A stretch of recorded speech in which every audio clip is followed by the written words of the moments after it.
Hey, this is Jesper Kid. We're here in my studio, and I want to say a big congratulations to Ubisoft and all the Assassin's Creed players. Assassin's Creed 2 is turning 15 years old.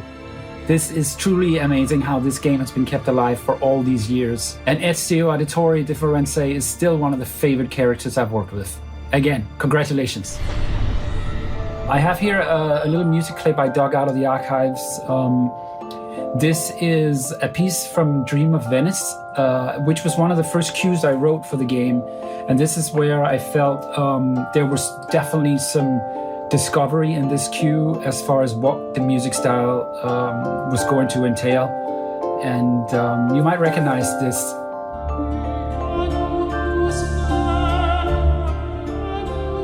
The first footage I was shown from Assassin's Creed 2 was really incredible. It was an experiment in lighting, and it was much more of a romantic lighting.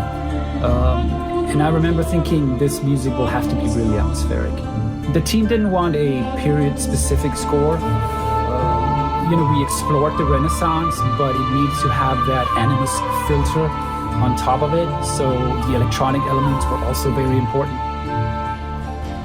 It's not as dark as Assassin's 1. There's a romantic side to the music, which has to do with Florence and Venice and these things. It was definitely an interesting experimentation period to find out.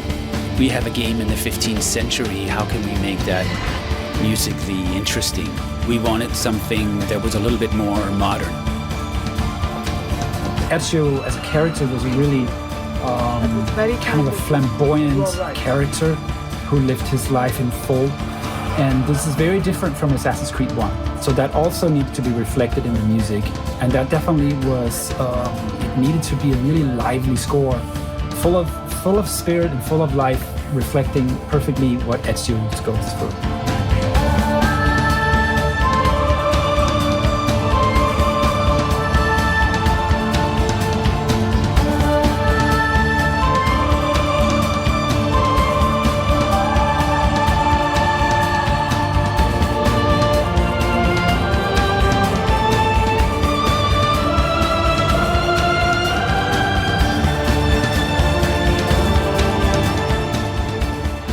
Regarding Ezio's family, this was a cue that I needed to write to fully understand Ezio and what he goes through.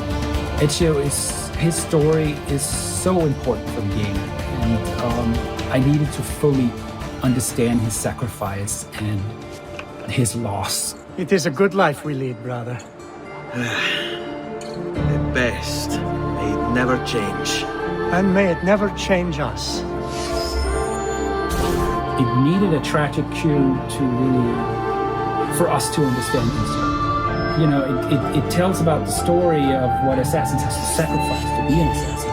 It connects with that story like lightning, and you just, if you played the Assassin's Creed game, you understand that cue.